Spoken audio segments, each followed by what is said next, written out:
always going to have those two questions, right, on our exams moving forward until we're done with PHARM. Because we're going to be PAs who know how to do a little bit of math, okay? Now, with that being said, I could give you a drug and call it Mickey Mouse. It may have nothing to do with what we talked about. Always pay attention to the numbers. Don't try to make logic out of it. Just do the math the way that we set it up, right? Like, just think about the math portion of it, okay? Don't say like, well, amoxicillin, the dose typically should be a maximum dose, because I'm not teaching you all of that. I'm just giving you a math problem, okay? So I wanted to do that. The other thing, we're gonna, like I told y'all, we'll have our guest lecture, and then I'm working on some of the other slides because I want to see how we're gonna split them up and if I can potentially like shorten them. So that's what I'm also working on. So that's why you only see those first three right now, because if I can make it shorter, I'm gonna make it shorter. Okay. All right. So what is this screen situation? Sometimes they work, sometimes they don't, and this has something else on it. I'll see you correct. Okay. So talking about our polymyxins. When we look at these meds, they have a similar mechanism of action to our daptomycin, but I don't see these, and you won't see these a lot unless you're in the hospital for the most part. So cell membrane inhibitors, like what we were talking about, right? So we were in that cell membrane class now. We talked about cell wall first, now we're cell membrane. And then cidal, concentration dependent, all those good things. I want you to focus on cidal more than concentration versus time. I want you to know the concept of concentration versus time dependent, but I don't need you to, while you're studying the antibiotics, remember if it's concentration or time dependent, okay? I want you to know, like, are these cidal, are these static, where are they, what bugs are they killing, okay? So this is just like the concentration dependent that you're seeing as you go through. That's just for completeness. I don't want you to focus on that while you're studying, okay? Adverse effects. So when we're looking at this, depending on how you're giving this, which most of the time we're gonna, when I have seen it used, I've seen it used through inhalation, so like in a nebulizer type of thing for the bronchoconstriction in some of our patients, but you have your IV in that inpatient setting. So nephrotoxicity is typically what you'll see whenever you're looking at that, and then that ATN is acute tubular necrosis, okay? So just understand that you're having nephrotoxicity and then that neurotoxicity. Okay, so nephro and neurotoxicity whenever we're talking about our colimestimate or your polymyxin B. And then I already talked to you more so about that bronchoconstriction. When we are looking at these meds, the infusion rate at which you are running these meds are going to be important. Also, you're going to make sure that your patient, you have their vitals, right? Because look at all of these different side effects that I can have, especially looking at that neurotoxicity. If I block their muscles, right? Paralysis, because that's what we learned with our NMBAs. So if I block their muscles from working, my heart, my lungs, that's why it's telling you, hey, that patient could die. This could be very serious if you don't notice it. So if you have them hooked up, you're monitoring their vitals, you're going to start to see that things are slowing down. And if things are slowing down, they're not going to sat very well, their heart rate is going to start dropping. This is something that you need to start considering, like, hey, is it because I'm running this med IV and I'm harming now my patient? Okay, looking at this, our spectrum, gram negative only, and then looking at the resistance. So again, a lot of these meds that we were looking at towards the end of like our lecture are for our more resistant bugs that we have, okay? So just, you see that you have Pseudomonas in there, you can cover anything, your CRE, so carbapenem resistant Enterobacteriaceae is how you will see sometimes abbreviated CRE. And then, like I told you before with the pulmonary issues, so which one could we not use if we had any type of pulmonary or respiratory disease? Which drug that started with a D? And it inactivated the lung, daptomycin, right? Those lung surfactants inactivated the drug, okay? So with this one, we're seeing that with this drug class, I can use this for my patients who have any type of lung disease, okay? So what they do is they will put them, they essentially nebulize it. And so they have on the mask, kind of how you think about like a person who has asthma, and we put like the mask on them and like that nebulized solution, this is how we will give this medication. We had a patient while I was doing my residency who was frequently coming in. He had cystic fibrosis that was not managed very well. He had a lot of bugs that we could not kill. And he was on antibiotics for the entire year that I did my residency, and I don't know how long he was still on them after. So we definitely use this in him a lot. And then you see our IV formulation that we have is going to be more so for those resistant bugs, but still specifically looking at my gram-negative organism, okay? So gram-negative heavy, and then my two main routes that I have are inhalation, IV. My adverse effects, where I'm really worried about this drug, are more IV, right? So that nephro and neurotoxicity that we talked about are geared towards that IV.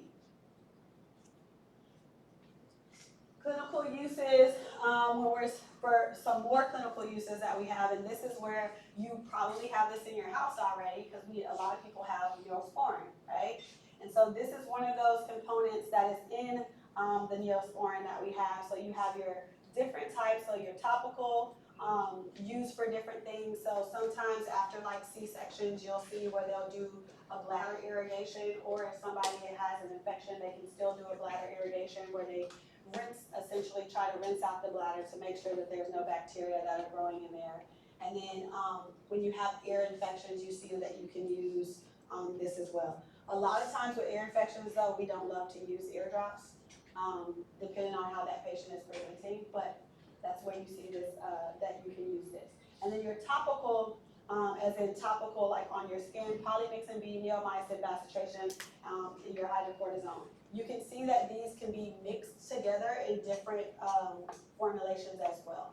Okay, so sometimes you may see, like I have my polymyxin B with bacitracin mixed together, or hydrocortisone may be in there so that I can also help with inflammation if somebody has inflammation, because that's what your corticosteroids are helping with. So there are multiple antibiotics that you can see, and then we'll have different combinations of them in some of these topical ointments in our first aid kits.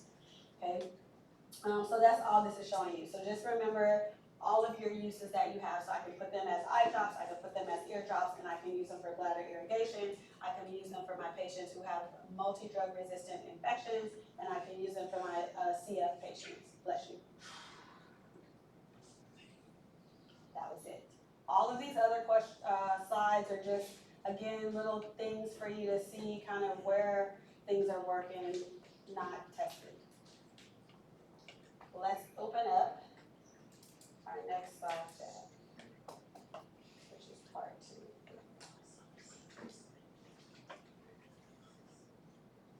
Everybody okay? We good? Yes? Okay. Part 2, antibiotics. How many parts? 3.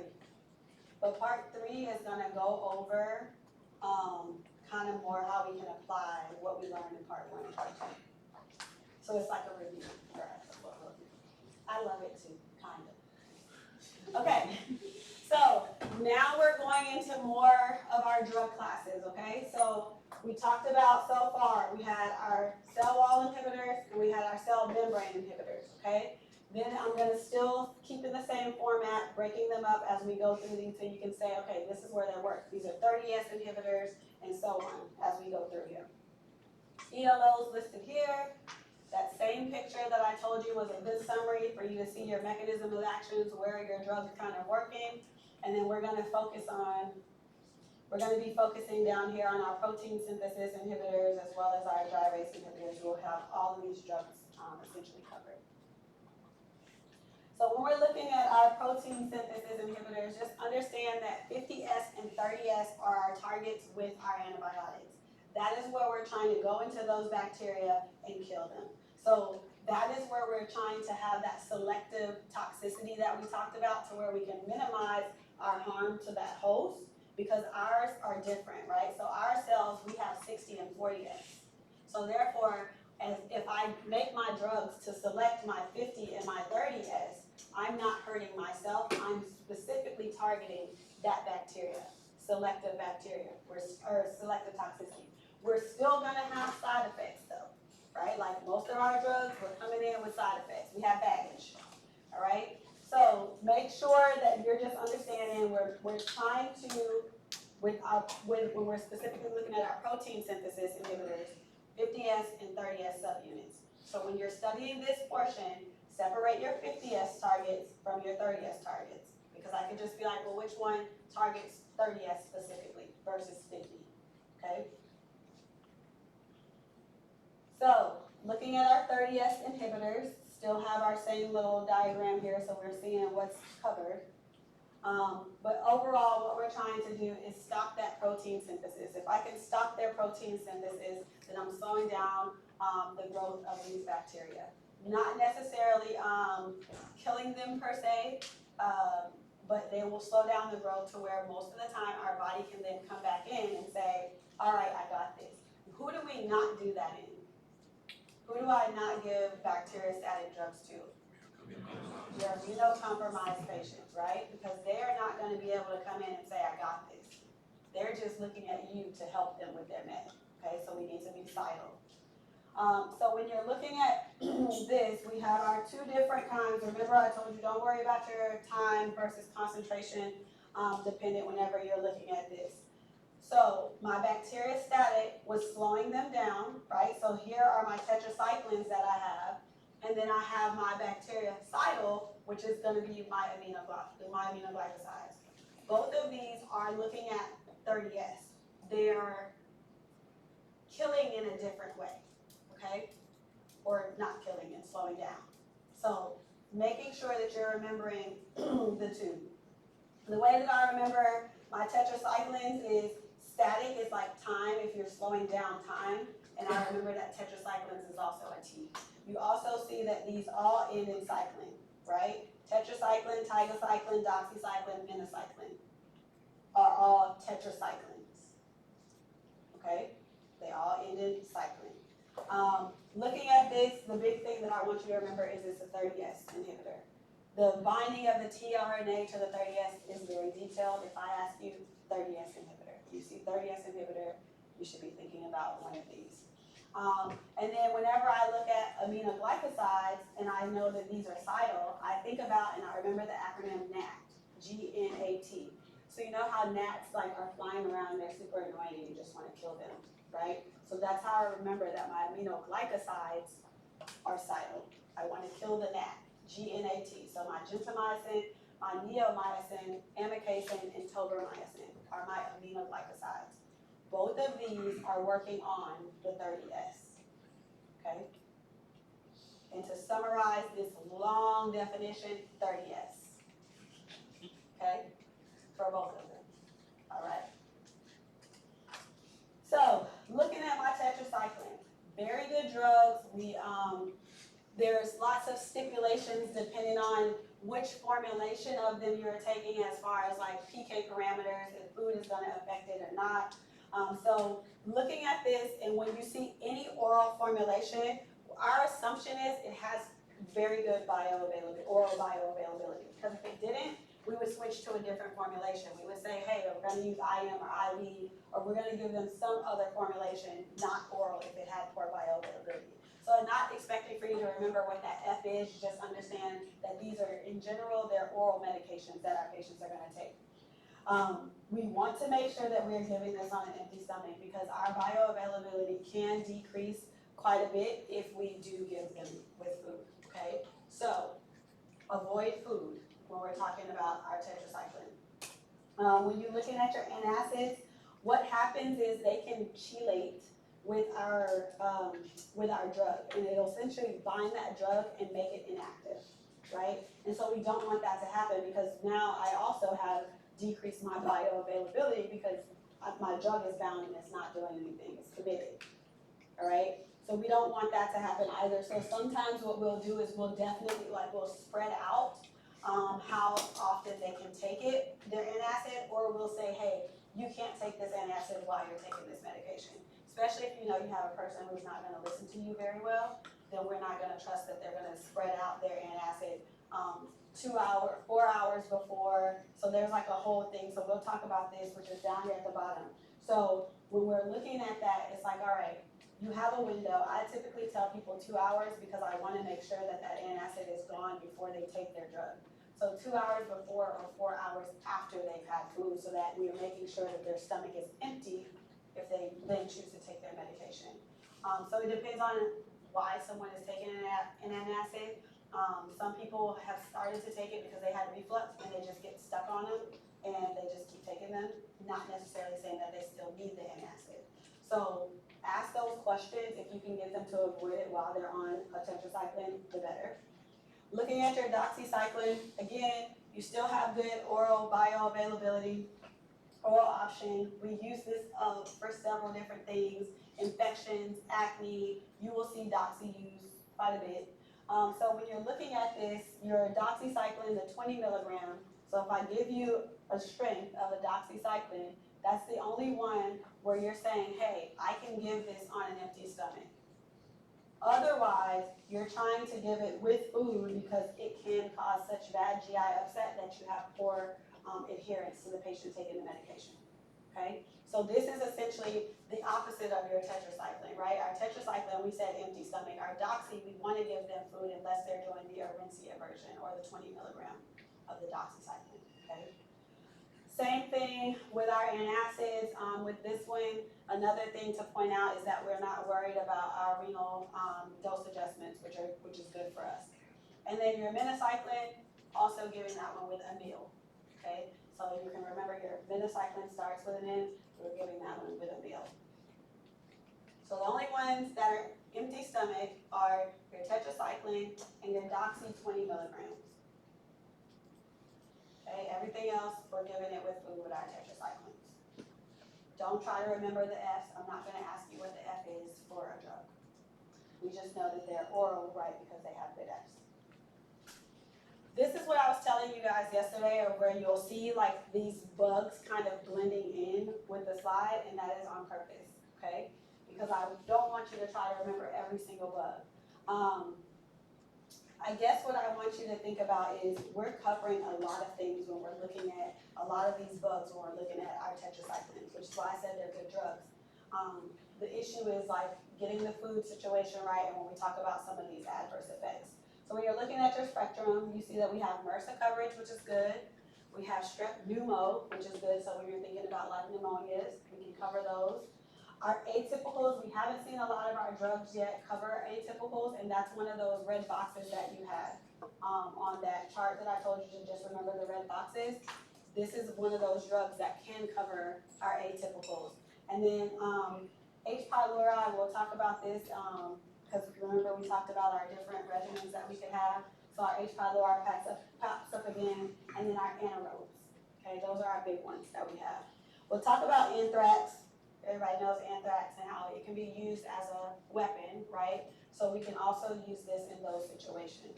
So again, you can look at this and think about the bugs, or you can look here, which all of your clinical uses are going to correlate with those things.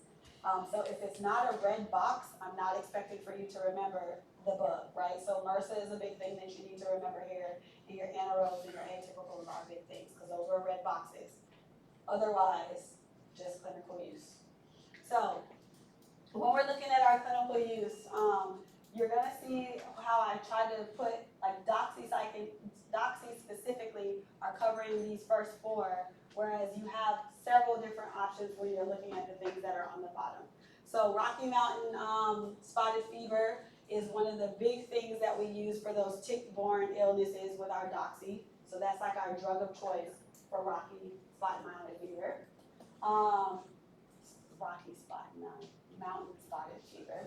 And then malaria, we're going to talk about malaria, so we're going to see doxy again. So we use this a lot when we're talking about deployments. So when you go through SRP, like the pharmacy is stocked with this, because depending on what region you go to, you're worried about malaria. So we can use it for prophylaxis and for treatment. Chlamydia, you can use it for that. We typically are looking at some other things, but we have chlamydia here. Anthrax, which is what I was talking to you about on the previous slide. Okay, so making sure that you understand that if, let's say, for some reason we were under attack, which is why we also keep doxy around, we have a good option for us to use to try to prevent that increased poisoning that we would see with our anthrax. When you look at your option for acne, we'll talk about derm next semester. But the doses that we use for acne and the duration that we use for acne are a little bit longer. So they'll take a smaller dose, and it depends on the origin as to why somebody, or the etiology as to why that person is having acne, right? Is it because they have oily skin? Is it because there's all of this bacteria? Because typically if it is, it's like, oh, okay, if I use an antibiotic, I get rid of that bacteria, I'm likely to decrease this person's acne. So before we start somebody on something very strong, like a drug called like Accutane, or we start to do like chemical peels and things on their face, we will sometimes put them on an antibiotic first because these side effects are a lot less aggressive, and the treatment is a lot less aggressive than if you were using one of our drugs like Accutane, which again, we'll get to that. So you see that you have your doxycycline or your minocycline that you can use for that. And then your skin and soft tissue infections, respiratory tract infections, we're gonna look at this because this is gonna be a part of our treatment algorithm when we're looking at our CAP, okay? Because we can treat them outpatient, right? Because I have an oral option for them. So I can send them home with this med. Okay, so our adverse effects. Great drugs, we use them often, y'all would use them often in primary care. You're gonna be prescribing them quite a bit. We have to make sure that we're looking at that patient's age, and we also have to make sure that we're warning them of these side effects. The longer that they're on them, the more likely that they are to experience these side effects. So even though we have those lower doses with things like, for things like acne, we are increasing the chance of them having these side effects. So when we do treat for stuff like that, and we have them on it for long term, you're bringing that person back in to check in on them to see if it worked. Because if it's not working, if their acne is not improving, we want to pull them off of that antibiotic. Not just for the side effects, but potential of resistance, right? So making sure that you're checking in with your patient. So GI issues, I told you a lot of the times, we're gonna see these GI issues, but with these, you see that we were really worried about our food when we were looking at our tetracyclines anyway. So looking at this, making sure that the GI upset, if we can avoid it, we will try. But again, taking with a lot of water.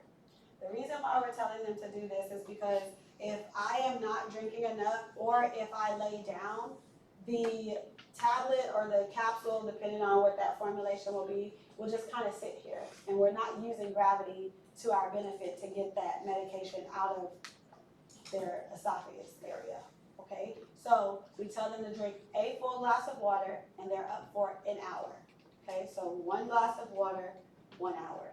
And the glass of water, if you want to be specific, is 8 ounces. But I tell them, patients while they're on this, to just stay very well hydrated. I tell people that all the time when they're sick. Stay hydrated, especially if they have a fever. And then you see your doxy and your minocycline, we already talked about those. Your hyperpigmentation of your tissues. It doesn't matter what race a person is, they can experience hyperpigmentation. What we see is that this medication, because of that good bioavailability, and it has very good distribution to the tissues, we will see hyperpigmentation. What we saw back in the day was that when people would take tetracyclines, especially when they were younger, teeth are still growing, right? You're losing teeth, you're getting new teeth, and it would discolor their teeth. So that's what this picture is showing you here. And there's nothing that we can do to reverse that. So you'll see that their teeth would look like this. So that's why we're avoiding it in those children who are less than 8 years old. We try to watch out for that. Also, you can see that some scars that people may have, whether it was an old cut, whether it's acne scars, what some people will tell you is that they're darkening while they're on the medication. So just be aware of the possibility of this happening. Photosensitivity.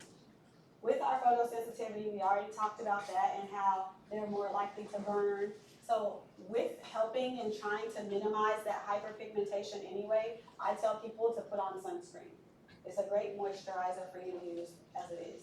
But even when the sun hits scars, it makes them darker. So think about that with this whole drug, is like we're worried about food when we can and cannot have food. We're worried about the sun, and we're worried about that pigmentation, okay? Which our sun can also cause pigmentation, but now we have the drug doing it also. The pigmentation that those kids are experiencing is not reversible, irreversible. So that is why we're worried about our contraindications. So we're not giving it to that pregnant woman because she has a baby that's growing. We're not giving it to the kid who's under 8 years old because they are a kid. Our side effects aren't great. Breastfeeding, so think about our tetracyclines, we're taking care of the kids. 8 years old is our cutoff. Need you to remember what the cutoff is, okay? So nothing to do with kids when we're talking about our tetracycline. Avoid. Okay, so this is just an example. Like I told you, I'm not gonna ask you on the exam our time versus concentration dependent. I want you to know if it's static or cidal. So what is the mechanism of protein synthesis inhibition of our doxycycline? Static, okay? Now, when we're looking at this, the other thing is what class of drug is my doxycycline falling under? What is our class that we're talking about right now? Tetracyclines, okay? What is my mechanism when I'm talking about these tetracyclines? 30S inhibitors, okay? So your class is like you have to remember where we're at, right? So my class is a tetracycline, and my mechanism was my 30S inhibitor, and then going down your side effects and saying, all right, what do my tetracyclines do? Don't mix up when you're looking at this and you're studying this and thinking that it's specifically talking about that drug. It is talking about the class, because remember, now we have a drug that also is the same thing as the class, right? Because tetracycline was also a drug that we were talking about. Okay, so don't mix that up and think that this is just for that one drug. This is for this entire class. Okay? All right, our aminoglycosides. Remember, this was our gnat. We wanted to kill it. Okay? So that was, these are our cidal ones that we have. Again, our mechanism of action, we're still working on that 30S. So that's our cidal. Now, we haven't talked about this before, and this is a great benefit as to why we can use these meds, and we love to use these meds. We have a post-antibiotic effect. So let's say I am taking a drug, right, and I can take that one dose or however many doses you tell me. This drug will remain in my body and continue to kill that bacteria even when it falls below the MIC. So that's your post-antibiotic effect, okay? So I have less frequent dosing. Less frequent dosing typically means I have better adherence. It's easier for my patient to say, hey, I gotta take this every morning at 8 o'clock before I go to work, or before I watch my Judge Judy shows, right? They have their set time, okay? Versus whenever we have to give somebody multiple doses in a day, they're more likely to forget. So our drug names, so we can go down, these are gentamicin, neomycin, amikacin, and tobramycin. When we look at some of these, like amikacin, this is like one of those things that we'll typically say for like a last line kind of thing. We don't want to like throw it out there in the very beginning, so we kind of reserve our amikacin when we're looking at stuff. So, resistance. We know that resistance, these bugs, they're getting smart, right?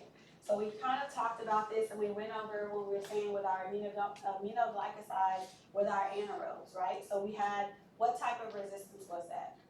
Was that inherent resistance? Yes. Yes. It was inherently resistant because of that mechanism, okay? Bless you. So, bless you. So our mechanism is, because of us not having that oxygen, this drug won't work. So it's working on the oxygen transport. So if I'm an anaerobe, I don't care about oxygen. I don't need oxygen. So if I try to treat an anaerobe with my aminoglycoside, I'm not going to have any results. Okay? So that's that inherent resistance that we talked about in our part 1. And then looking at this, your bacterial enzymes inactivate the drug by combining, I don't need you to know that, and then the resistance is not a class effect for all. So what this means is, just because I gave one doesn't mean that another one may not work. It could happen to where I gave them amikacin, or I gave them tobramycin, and then my amikacin doesn't work. It could happen, because they are in the same class, but typically we don't see that cross resistance within this class, okay?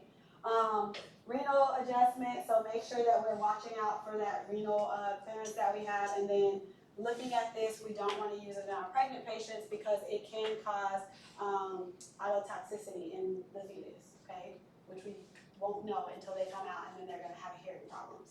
So avoiding it in pregnancy. All right.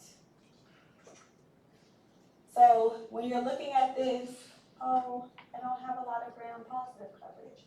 I'm more gram-negative, okay? And then you see here, I'm not covering any of my my anaerobes. That's that intrinsic resistance that we were talking about. So that's why we see that gap, okay? So largely gram-negative, but no anaerobic coverage. Okay, spectrum, what we just talked about. Don't need you to remember what we have here that's kind of blacked out. And then remembering that I told you that our amikacin, if we are reaching for our aminoglycosides, is one of the ones that we're using last line. Like our amikacin is our strongest one. So if I use my Gent or my tobramycin, neomycin, I use those drugs and they are not working, that is when I reach for this. This is not one of the first meds that you go to. Your patient has to be super sick. A lot of the times when I've seen it used, ID was involved because our patient kept failing treatments, and then ID ended up prescribing the amikacin. And then looking at our synergistic effects, this was that picture that we saw where we had our beta-lactam breaking down the wall, and then our aminoglycoside came in. It was like, I got this. I'm going to finish them off. Okay, so it was like the 1-2. Okay, beta-lactam came first, and then it helped our aminoglycoside get in. So that's just explaining this right here in this picture, which is what we've already talked about, right? So this was you using either of them alone versus you using them together and killing that cell. Okay, more likely for them to work. So we were using their synergistic effects. Adverse effects. So we see that we have nephro and ototoxicity again. This kind of looks like a drug that we talked about that causes red man syndrome, which was what drug? Bank. Vancomycin causes our red man syndrome. So we saw nephro and ototoxicity there as well, okay? You also see that you have those NMB properties. So if you're using a neuromuscular blocker for some reason in a patient, you're doing a procedure, or even if if you're doing a procedure and then you're trying to give this medication, you're likely to see that you're going to increase the effectiveness of your NMDA. Also, if you're using a topical form of this medication, you can see that it can block those muscles as well, okay? So just looking at our side effects, ototoxicity, usually usually our nephrotoxicity we can reverse, but our neurotoxicity, most of the time, they will still continue to sometimes hear that ringing sometimes in their ear. You'll have where some people will have minor hearing loss. You'll have people getting dizzy or having vertigo after they have the medication, and that is something that is typically like, we can't fix it, okay? So just make sure you're monitoring, and if you have any, like we check on our patients a lot when we're giving these meds, because we ask them those questions, like, hey, do you feel any difference? Like, are you starting to feel dizzy? Are you starting to feel these things? Because that's our hint to say, hey, we need to back off, because if we cause that ototoxicity, they're stuck there, okay? And then you see your higher functioning or your more likely drugs to cause this are going to be your neomycin and your amikacin. This is what I was talking to you about with that nephrotoxicity. Why is the increased risk of this occurring in our elderly patients? Their creatinine clearance is going like this, right? Every day that we wake up, we're getting older. And our body is like, I'm tired of working. Hopefully not. And so your creatinine clearance starts to go down when you're older. So therefore, what I'm having now is more accumulation. If I don't adjust that dose, this drug continues to build up, and therefore I am likely to see any of these things occur, okay? The longer you use something, we keep talking about that principle, the longer you use it. And then this other nephrotoxic meds, this is what we talked about when we talked about Vanc. We said the same thing with Vanc. If you use a Vanc with your aminoglycoside, you're likely to see it, right? Because they both have the same effects. They both have the same side effects. So now I've compounded these things together, I'm more likely to see that oto or nephrotoxicity occur when I'm using them together, okay? Okay,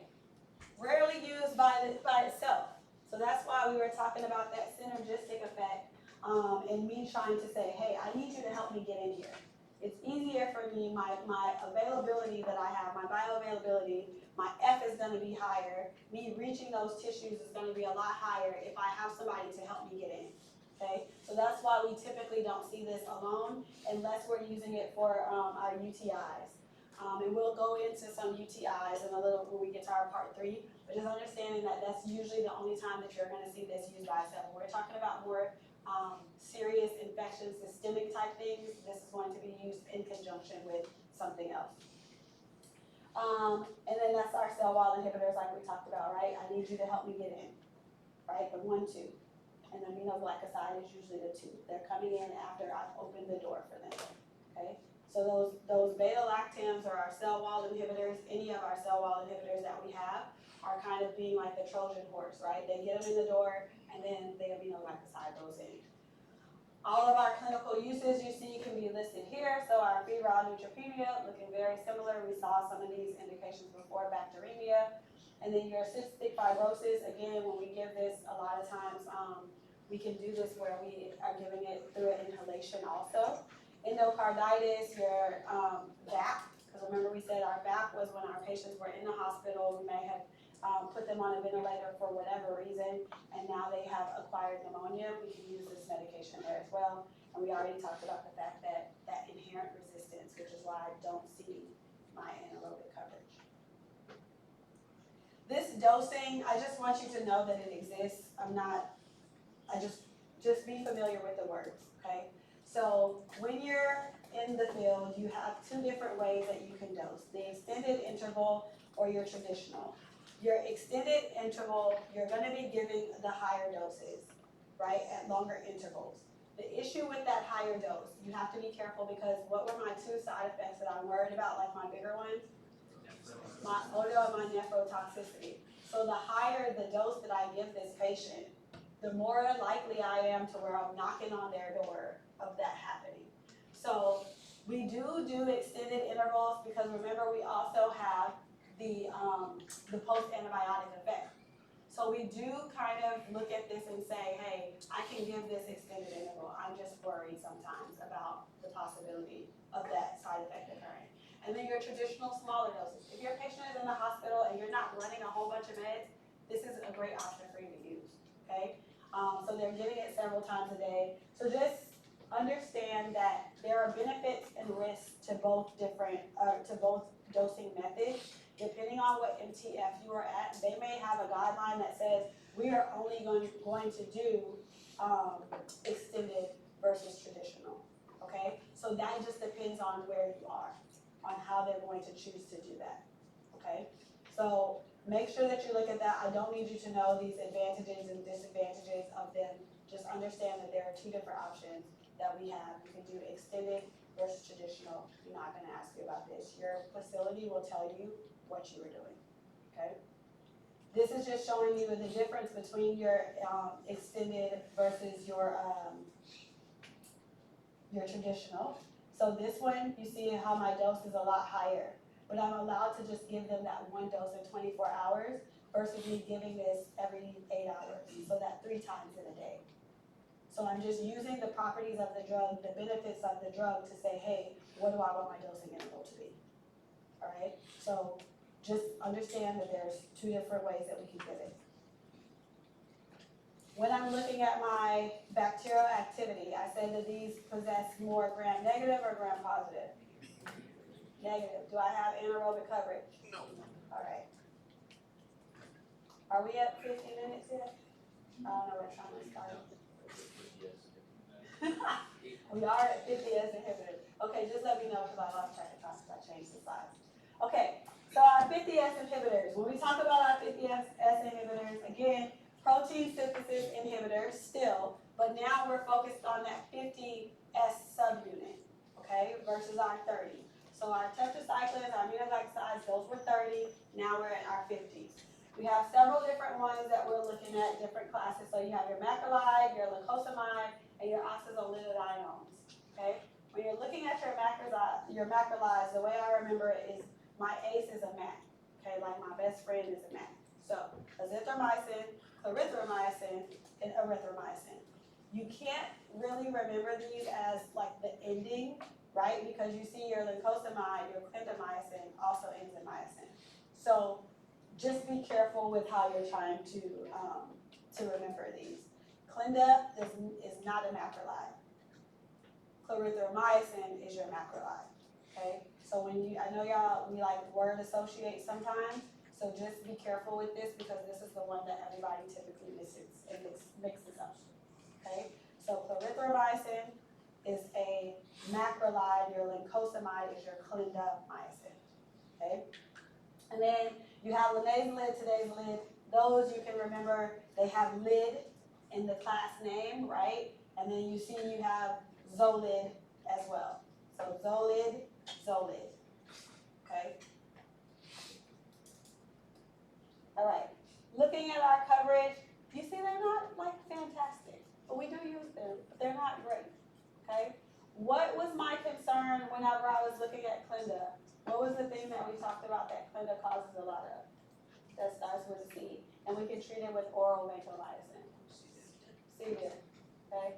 So kind of remember and try to associate things as you go through. So looking at my macrolides, right? ACE, my ACE was a MAC. You have azithromycin, which a lot of you will prescribe because that's your Z-Pack. So you'll give them the Z-Pack, they'll take 2, and then they take their following pills afterwards, and it comes in a nice little box for them on a card. So you see this is our Z-Pack, an example of a Z-Pack. You have your clarithromycin and your erythromycin. Erythromycin, just understand it has several different formulations for us. Looking at it, I want you to remember that it's static, hitting on that 50S subunit. And then looking at your resistance here, we do see that we have a lot of cross resistance. So if I am not able to, or if I'm not working with one of my macrolides, then I may not see another one work, okay? That's what that cross resistance means. It is common that if I failed azithromycin, my erythromycin may not work, okay? And that's just by the mechanism of resistance. So the efflux pumps kicks things out, right? It pumps them out. And so if they're using efflux pumps to get them out of the bacteria, they have come up with, oh, you're a part of that clique. You're a part of the macrolides. We're gonna pump you out. So that's the form of resistance that they have. Looking at our spectrum, you see that this is respiratory heavy. So we see it in different types of pneumonia. You have it in your MAC or your Mycobacterium avum. And then our H. pylori, this is one of those drugs that is a part of that clarithromycin, amoxicillin, metronidazole, and yeah, those are the 3. And then you have that treatment will be for 14 days. Oh, your meprazole, okay? So just understanding that this is a part of that treatment. And we would like to use our clarithromycin as the one that is usually a part of your H. pylori treatment. Okay, so that's why you see that here, your drug of choice is your clarithromycin. And then just think about respiratory issues, respiratory infection, okay? Our adverse effects. So, like we've been seeing with a lot of our antibiotics, right? GI issues, but when you look at your erythromycin is extra, okay? It is causing the most GI issues. We use this to our advantage in some of our patients who have immotility issues. So for whatever reason, they don't have enough motility. You'll see this in a lot of patients who like vomit a lot. We use it in kids as well, like if they have any type of GI issues and we're thinking that it's a motility issue, we'll give the erythromycin because it'll kind of help move things along because it's a pro-motility agent, okay? So think about that as to why it is the most common to cause those GI issues because it gets things moving. Looking at your hepatic issues that you have, just remember that you're looking at a lot of jaundice that can occur. And again, erythromycin is your problem. Don't need you to remember the salt, just remember erythromycin is my problem again. And then your cardiac issues. When we look at our QT prolongation, there are several drugs that we'll talk about that we worry about QT prolongation. This becomes important in your patient who has any type of cardiac issues, okay?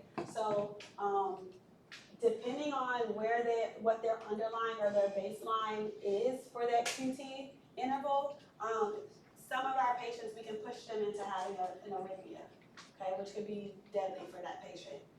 So just make sure that you're understanding, again, your biggest offender, erythromycin. Erythromycin is messing up everything, okay? So why use it? So why use it? It's still a good drug. And what if I don't have any of these issues? What if I don't? When we talk about a side effect does not mean that it has to happen. It can happen. So when I'm doing my studies and I document something, I'm putting it on the leaflet. If you open up an actual drug leaflet, I should try to go get us one. You'll see a gazillion side effects. There's no way that I would remember it, nor will you remember it. But these are like the biggest things that the more common things that can cause issues as to why we're trying to avoid them. And you're gonna have patients who do have QT issues, cardiac issues. So it's just like a heads up to say, hey, watch out for this thing. Do I commonly use them? And there's some situations where that's the only drug that I have to use. And that's why when we talk about like pregnancy, you'll have some times where you're making a decision.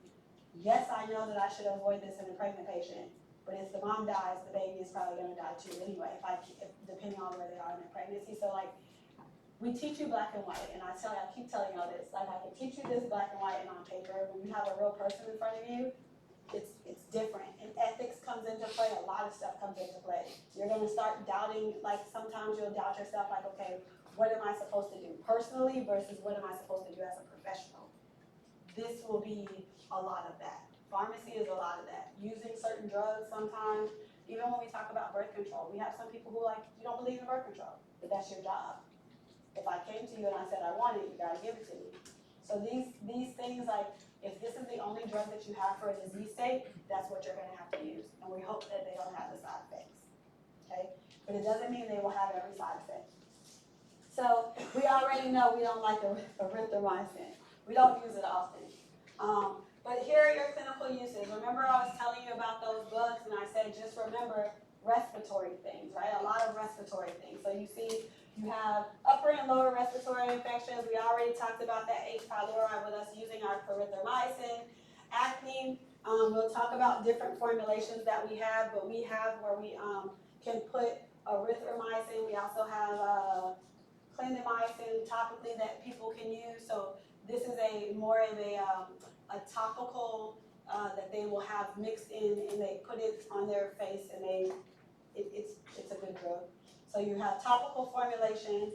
When your babies come out, you know how we have like they put the ointment on their eyes, and this is also helping us prevent if the parent potentially has gonorrhea whenever they deliver.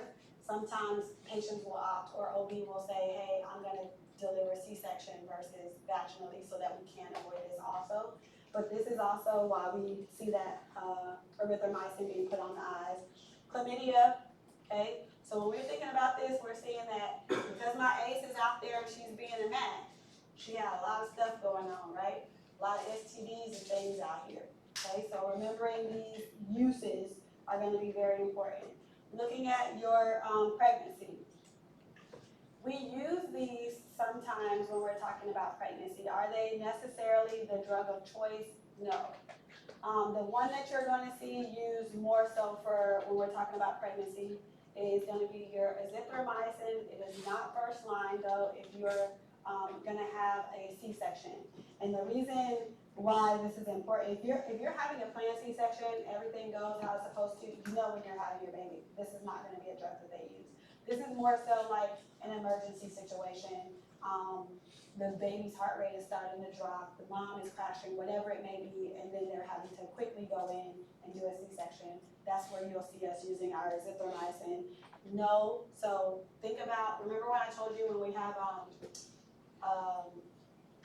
anything that's like a C and below, we won't use it. So just try to remember your clarithromycin starts with a C, so we're not using that in pregnancy, okay? And then your erythromycin, when you're looking at this, several different caveats as to why you would use erythromycin in your patients. So this is a condition, I don't know if y'all will talk about this or not, but essentially where the membrane ruptures prior to them actually supposed to have their child, okay? So what you're seeing here is that we're trying to say, hey, I want to give them this medication for that reason.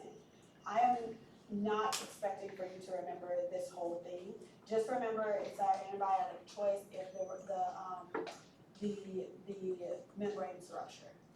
I don't need you to remember the time frame. I don't need you to remember any of the other stuff about that. That's all I want you to know. And most of the time, we're not treating pregnant people for acne during while they're pregnant. We will tell them to wait. Okay, because their acne and their hormones are going to be all over the place, and it may be causing it. And so, why would I keep you on a med? So I just want you to remember this is one of the ones that we use, our drug of choice, if we have those membranes rupture prior to labor. And then good, when we're talking about this where it says if they require cytal, because we already said that these were static drugs, right? So I'm not gonna use these in my more serious things. Remember I said my heart and my head. So my endocarditis, my meningitis, they can kill me. I'm not trying to use those there. Bless you.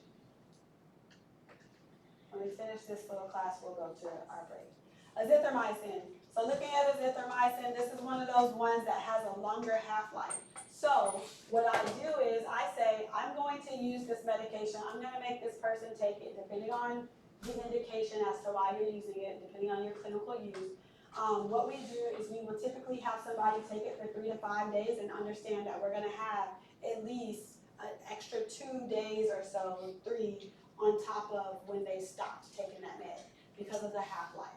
So again, we're playing with those PK properties to say, hey, I'm gonna take this med, I can get better adherence, I can have them orally taking it for a shorter period of time, knowing that I'm actually getting a longer duration. I'm still getting these bacteria under control, okay, without them having to take something every day. So that's where you see the 3 to 5 course is usually adequate for most of your indications. And again, you're gonna still have a couple of days where you're seeing like that effect still happening, even though that patient isn't taking the med. There are some indications where you will see that they are taking it for a longer period of time, but that's because it's a more aggressive bug that we're trying to kill, and it still will have that long half-life, so we'll still be getting a longer duration of treatment. We love this when we're talking about CAP. You are gonna see this as one of our main drugs that we use with CAP, and then you'll also see this as if somebody is allergic to a beta-lactam, I can use this. So remember, but did you die though, you can't take a beta-lactam, so that includes my penicillins, looking at my cephalosporin. If I'm allergic to those meds, I can have azithromycin as one of my options, my macrolides as one of my options. What was the other medication that we had, that we talked about yesterday that I could take if I was allergic to a beta-lactam? It was in the class, well, let me see if you know.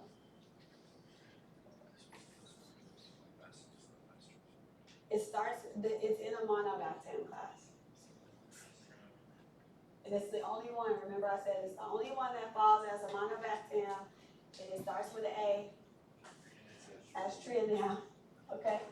So now we have our 2 go-tos that we can say, hey, you're allergic to a beta-lactam, I should be looking for one of these. That's my answer, or my go-to drug for me to treat my patient, okay? We talked about this a little bit. Here it is. What do I use fidaxomicin for? C. diff.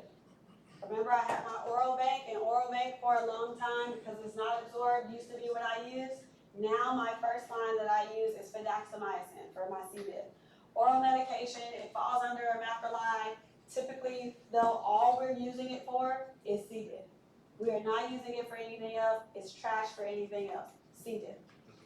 Fidaxomicin fixes C. diff. Okay? So that's all I need you to remember from this. First line, drug of choice, C. diff. It falls under your 50S, your macrolides. Okay? PK looks very similar to what we were kind of talking about when we were talking about our oral bank, right? So I am staying in the GI tract, and therefore I'm more likely to work on my C. diff. So that's why it doesn't have a lot of effect or a lot of activity against any other type of infection. That's why we're only using it for C. diff. We do not use this with vancomycin. We will start with our fidaxomicin. If you see that your fidaxomicin isn't working, then you can try your oral bank. Typically, fidaxomicin should fix it. And then if you try that, they will do, and then somebody keeps having recurrent C. diff, it can get to the point to where they'll do a fecal transplant. So they will take someone else's stool and like clean out that person and put in that stool to try to see if like we can stop that recurrent C. diff that they have, okay? But fidaxomicin usually takes care of everything. You can go from fidaxomicin to the bank, oral bank, and see if it works, but if it doesn't, then that person usually is up crap's creek. Looking at your adverse reactions, same thing that we typically see everywhere else. They're already gonna be having this anyway, right? Just by way of having C. diff. They're already probably gonna be going to the bathroom a lot, nausea, vomiting, cramping, all of the things that we're seeing. Making sure that you understand that there can be an allergic reaction. Hypersensitivity, anaphylaxis is one of those things, so we need to make sure that we watch out for it. If they have an allergic reaction to this, we already said that there's cross-reactivity within this class that we're worried about. So that means that they could potentially have an anaphylactic response as well to any of our other macrolides. And then making sure that, again, we watch out. If they have an allergy to macrolides, we would probably not use this first line. We would go to bank first line for their C. diff, okay? So this would be one of those things where we're watching out for. All right? We'll do our check on learning and then our break. Which medication has the least risk for one of our pregnant patients? That's listed here. Remember this super busy chart, right? So the only one that fits there was our azithromycin, and then with the membrane rupture, we could use our erythromycin, but that's not listed there, okay? So all of these others, what was wrong with this? What were we worried about with our doxy? Fatigue. What was my age cutoff? 8. Okay. All right, let's go break. See y'all when we get back. Let's do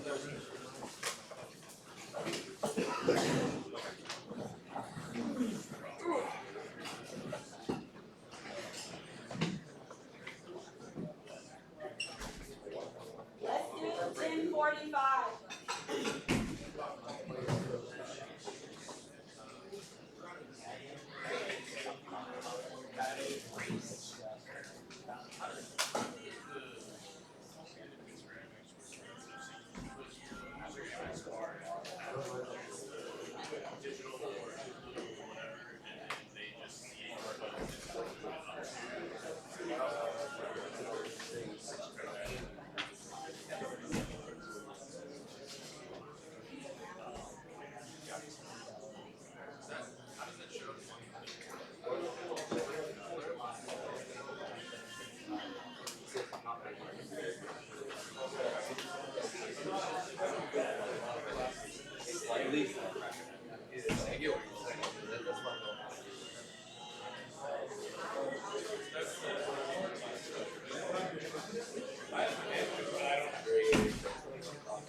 I've always been told to eat food again.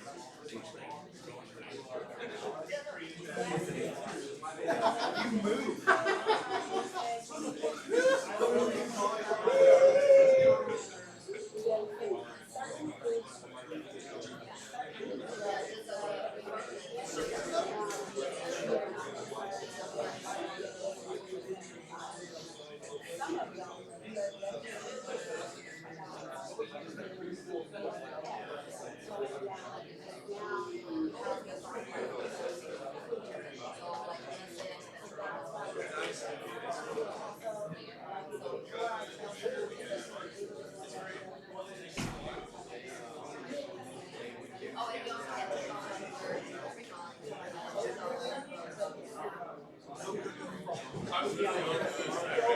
Pretty good shit in a bag.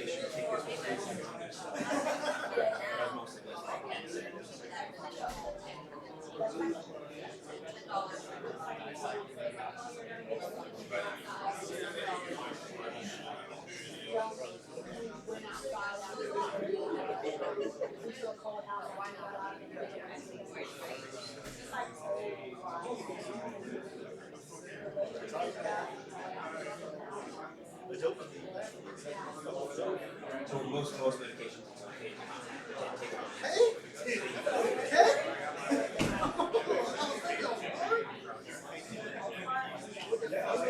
okay to take on.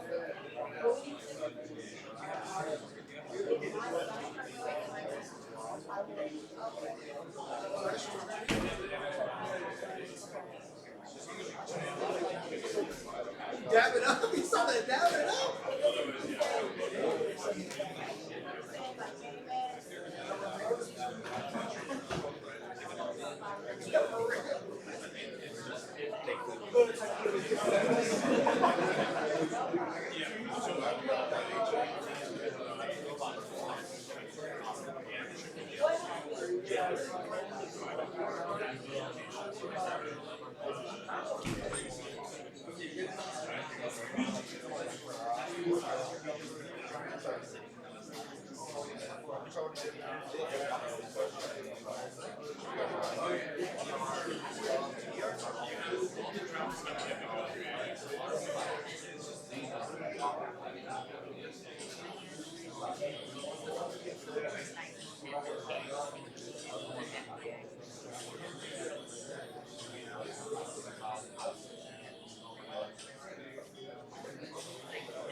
It doesn't do it, doesn't. I'm still on the front. Just like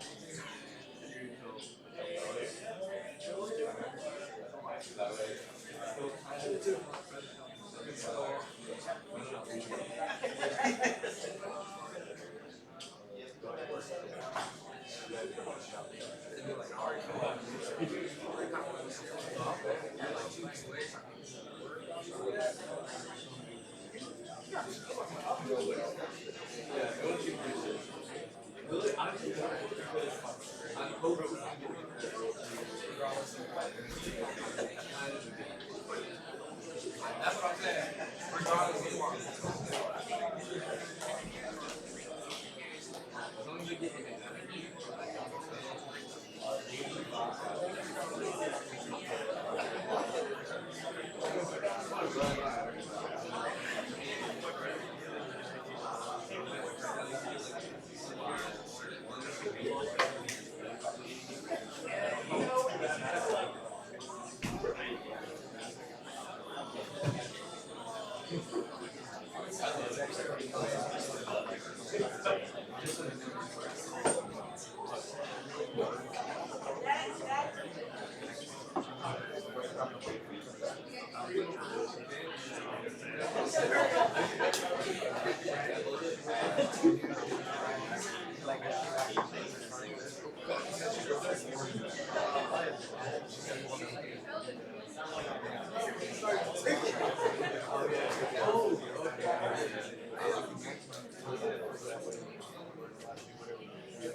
All right, all right, all right.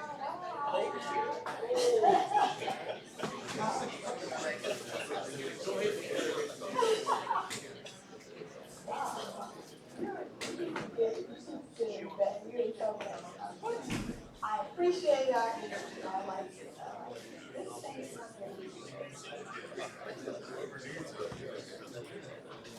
okay. Um, let's keep going with our glucosamide. And we have an S on it, but it's one drug that we talk about, which is our clindamycin.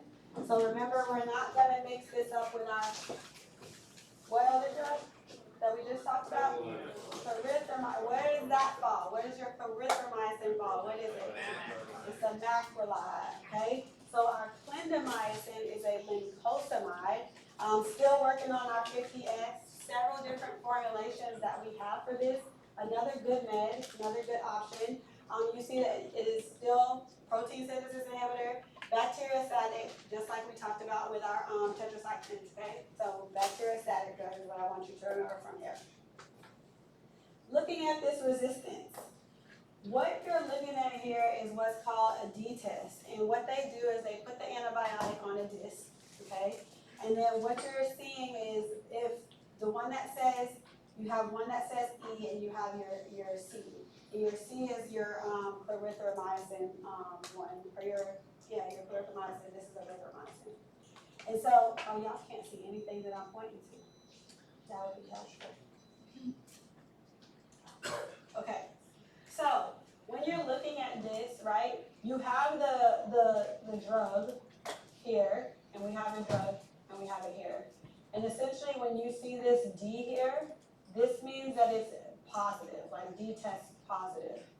So this is where you see that because that drug is in it, because it's in that drug's present, now it has started to become resistant to it. So initially that drug was probably working, and then over time that resistance started to occur because that drug was there.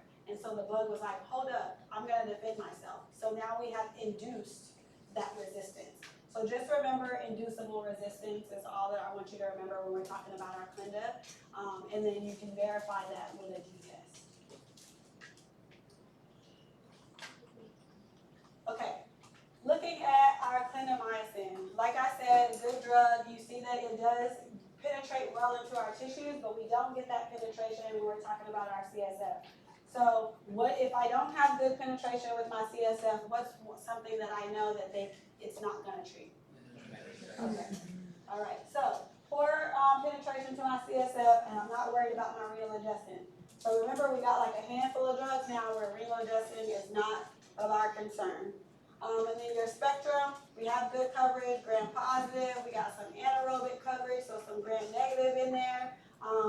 We have several different strep is in here, so just understanding that this is a very good drug that has kind of broad coverage, which is why we see a lot of the C. diff that we do see with this medication.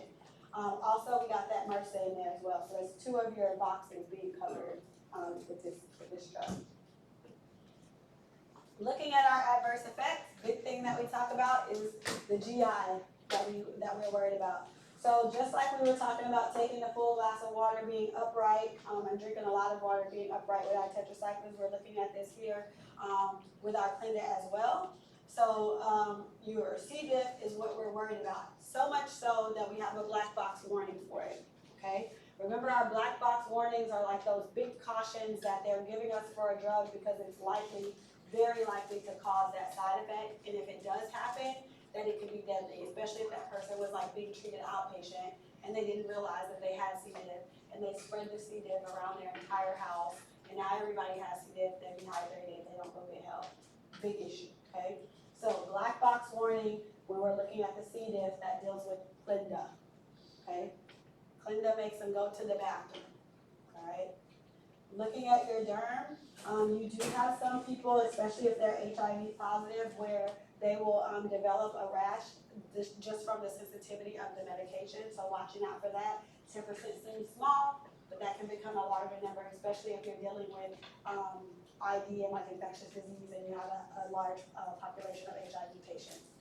Pregnancy, make sure you're avoiding it in the first trimester. Other than that, you can see that this could be used and it's not associated with any types of issues. So our first trimester is what we're worried about when we're looking at our clindamycin. Looking at my clinical uses, a lot of the times, especially when we're looking at our SSTIs or our skin and soft tissue infections, we will see that those patients are sometimes going to have MRSA as a big bug that is involved in that. And so we get that good treatment and that good coverage with our clindamycin when we're using this. Depending on how bad that infection is, you can use it topically, but you can also use it orally to treat systemically, depending on, again, how bad is it, how deep is that infection. Also, when you have different things like neck fash, you'll see this used as well. So necrotizing fasciitis, where their skin is essentially being eaten away, and then that diabetic foot infection. Looking at here, I have anaerobic coverage, right? So my anaerobic coverage, that's why you see that diabetic foot, and then we also see intra-abdominal infections, okay? The mouth, dirty place, the mouth. So when we're looking at this, just remember that this could be one of those drugs, and this is a drug that dentists do actually use quite a bit. They prescribe it a lot. So you're gonna see this a lot in your dental, in the dental realm, more so than other places. Polymicrobial. So what polymicrobial means, right, is that there are several different bugs that are causing some type of infection. With your diabetic patients and other disease states as well, but our diabetic patients are usually the ones that catch it the most, especially with all that sugar that they have floating around if they're not controlled. This is like more so there because of the spectrum and the coverage that we have with this drug. It's very good for us to use it in those patients because I can use this one drug to kill several bugs.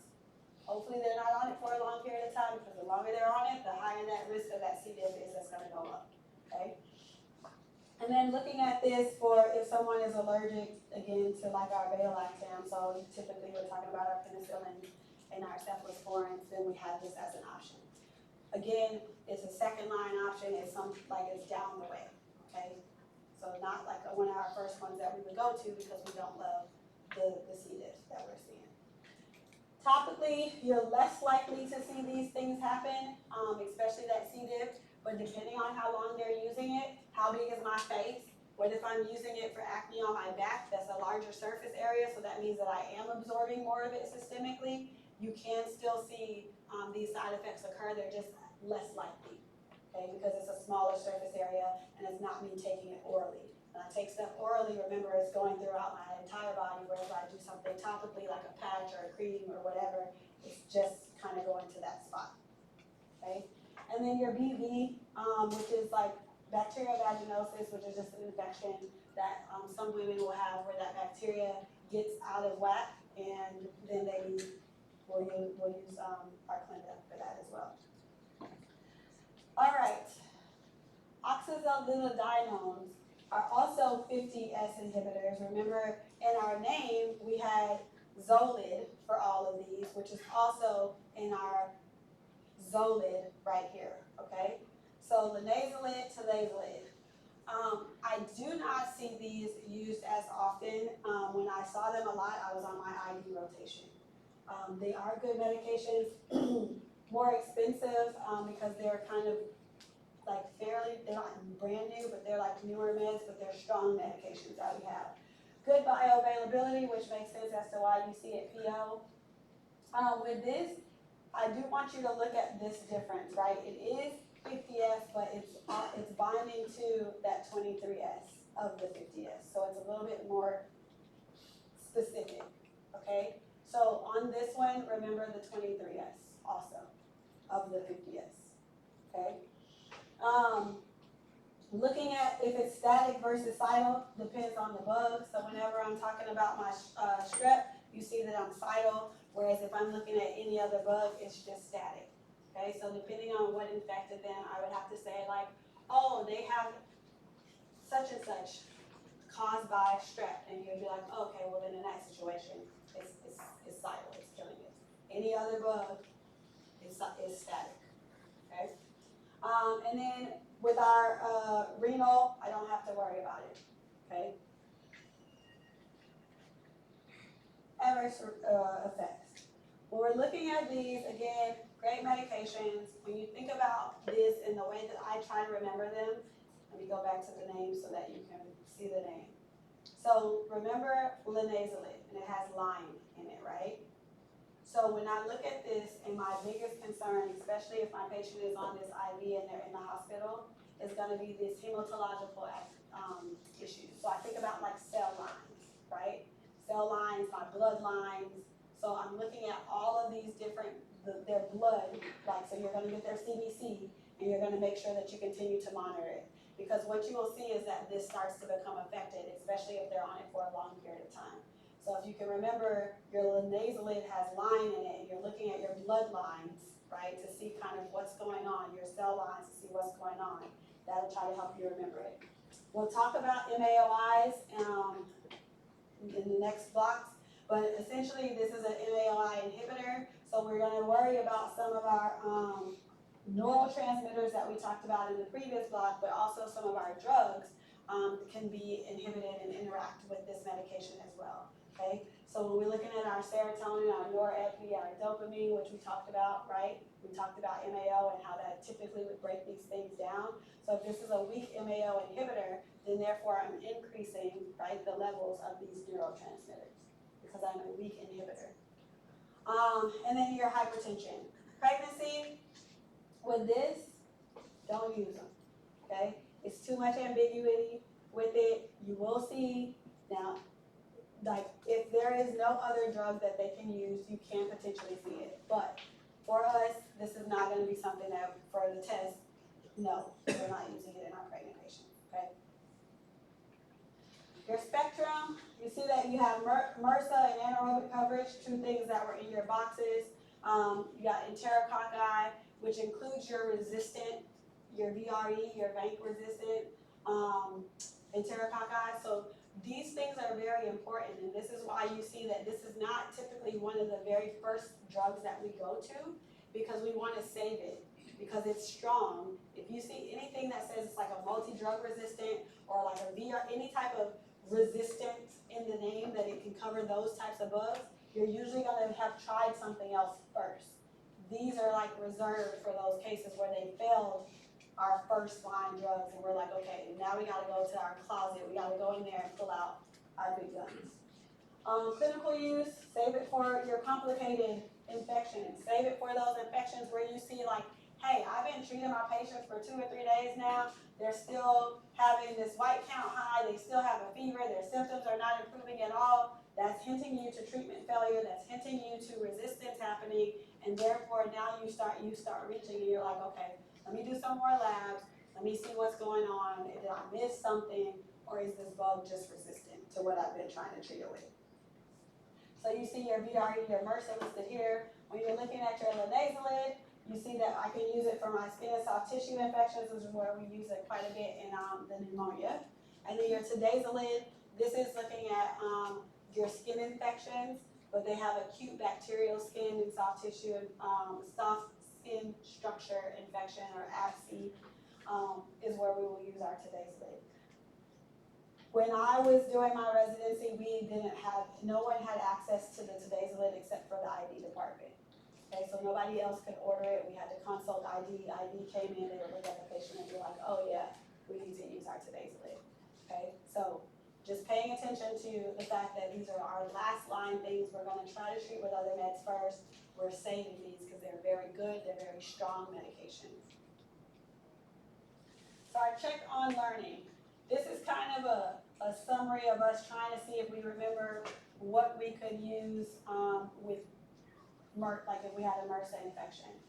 So which of the following antibiotics would not help you combating skin infections that were caused by MRSA? Hey, I didn't think I would be able to, okay. Yes, so our gent isn't gonna cover that. What drug class does our gent fall into, our gentamicin? I want to kill it, and it was a part of my NAT acronym, aminoglycosides, okay? All right, your DNA gyrase inhibitors. So again, we're going to be looking at these. They're going to fall right here. You see that they end in floxacin. We have fluoroquinolones, okay? So floxacin, moxifloxacin, levofloxacin, ciprofloxacin. PO/IV formulation, remember that ending, and then remember that you have the FL here for your fluoroquinolones, and then you have floxacin, FL, floxacin. Like I told you, that class, DNA gyrase inhibitor is probably as deep as I would go with that, right? So if I am inhibiting DNA, the DNA is how anything exists, right? So if I'm inhibiting that DNA, I'm cytal, I'm killing it, okay? And then looking at your resistance, because we use these a lot, especially when we're talking about like respiratory infections, bless you, and things like that, we are seeing a lot of resistance, okay? And it's happening very quickly to where these drugs are not being as effective as they were. Specifically looking at like strep pneumo, there's a lot of resistance that's happening to strep, okay? Looking at our PK parameters here, you see that we have those antacids popping up again, and we're worried about separating those out, specifically because of the chelation that occurs. We have good penetration, so we're not, that's why you see that oral formulation available as well as our IV for our patients who are going to be very sick.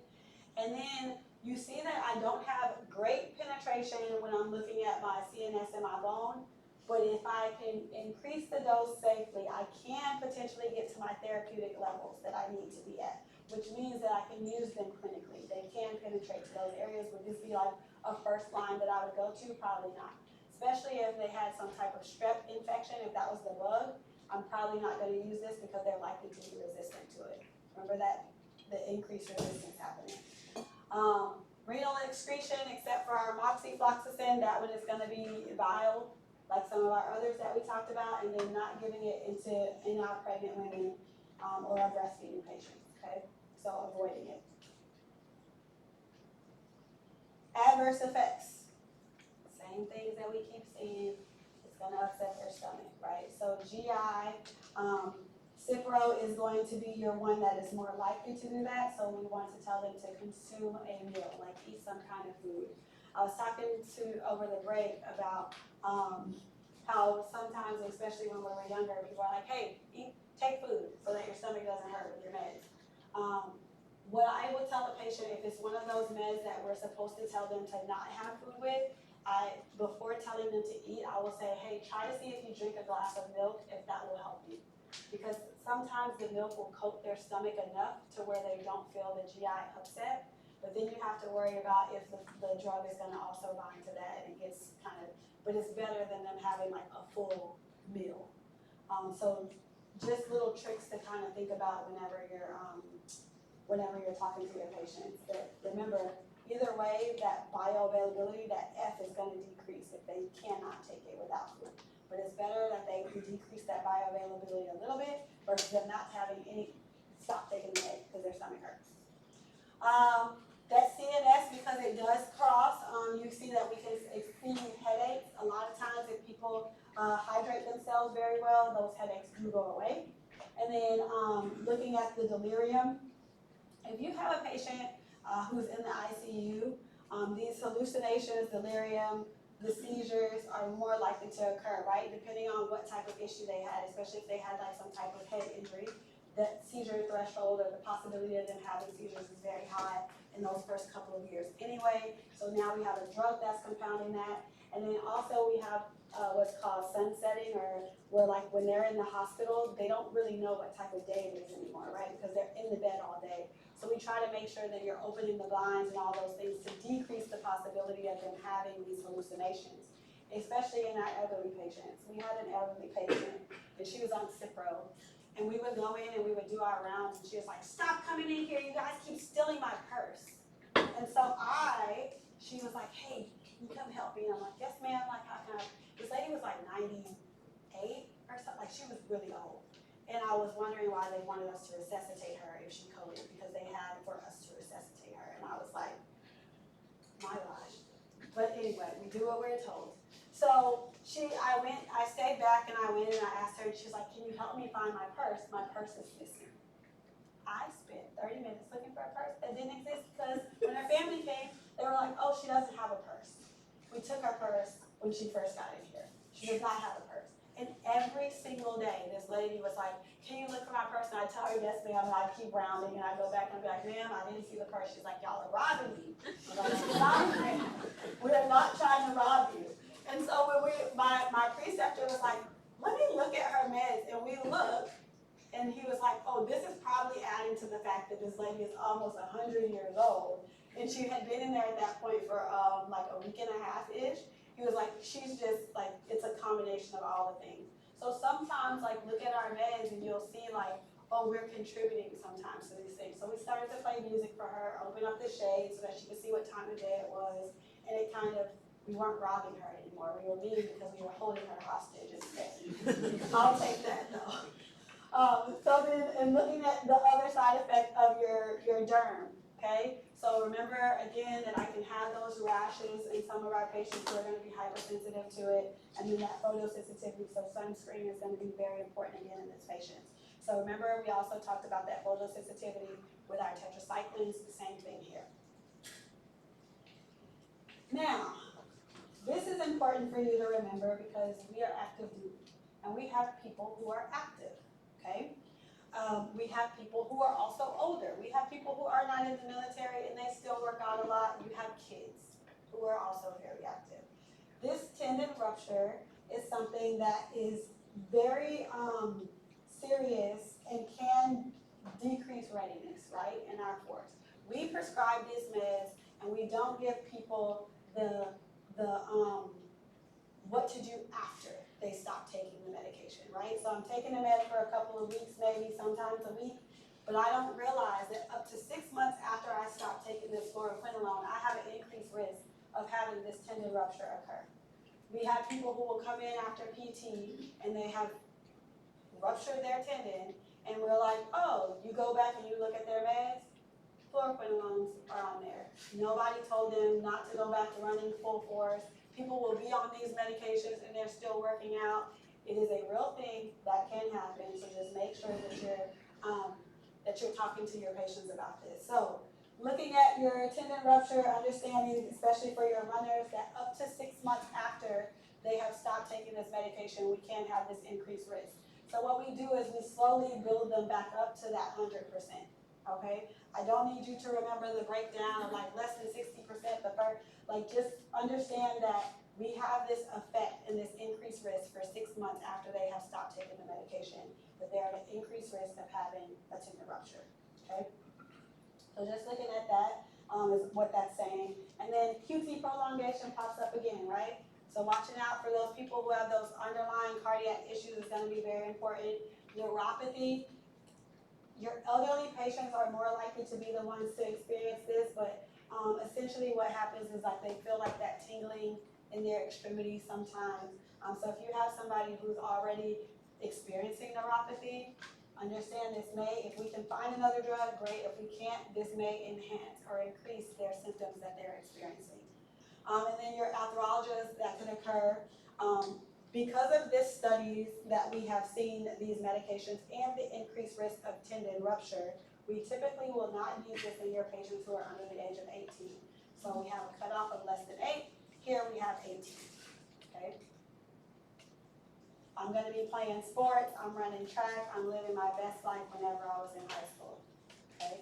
So 18 and above, I'm okay. I still have a risk, but I am not using this in my kids who are 18 and less than 18 years old, okay? G6PD deficiency. Everybody in this room should have a test on file to say whether or not they are G6PD deficient. The reason why this is important is because in some of our medications, especially when we're deploying, this comes into play. We'll talk about it when we're looking at malaria. You'll see this G6PD stuff come back up again. So when you're looking at this, you want to make sure that our person is not G6PD deficient, because we will put them on a medication, and what happens is their red blood cells are essentially exploding. We're killing them. And then they will be tired, they will have shortness of breath, they will have all of the things. So we wanna make sure that you're checking their labs, their history to see, just like how you can go in there and see the last HIV test, you can go in there and you can see when they got tested for G6PD, whether they're deficient or not. My husband is G6PD deficient, and so is my little brother. And when they got deployed, nobody checked. And they were like, he was like, oh, I'm so tired. I'm like, you're not doing anything over there. Like, why are you so tired? All you're saying is that you're working out 50 million times a day. Maybe you should stop working out so much. He's like, I always do that. This is not the problem. So then when he came back, one of the docs was, because he was still like complaining, because you have prophylaxis, right? And then you continue to take some of those meds after you get back. And he was still taking the meds and not feeling fantastic. And this was my brother at this point whenever he came back. And he was still taking the meds and he didn't feel good. And so they figured out that, oh, you're G6PD deficient. My husband didn't even have his test on his profile. They never tested him for it. Don't know how that happened. So just make sure that if you're prescribing a drug and we're worried about G6PD, that you are checking their chart to make sure that they have the lab. If they did not get the lab, go send them to get the lab. It's super quick. They'll take their blood and then they'll post it, and you can then just decide what drug to prescribe, okay? Our spectrum, looking at our spectrum, when you're looking at these, a lot of these meds are gonna be used for like respiratory issues. The one that we don't typically use for our respiratory issues is going to be our Cipro. Big thing with Cipro too is that it has more of the gram-negative activity. It's just not what we would consider a respiratory fluoroquinolone. That's what we call our fluoroquinolones. We'll say, oh, this is a respiratory fluoroquinolone. Your Cipro is not a respiratory fluoroquinolone, okay? We are not gonna use our Cipro for any respiratory issues, okay? The reason why is because we talked about that resistance to the strep pneumo. That's why we don't use our Cipro for that. You're gonna see more of that strep pneumo resistance when we're talking about our Cipro. And remember, our Cipro is more gram-negative anyway. And your strep pneumo is more gram-positive.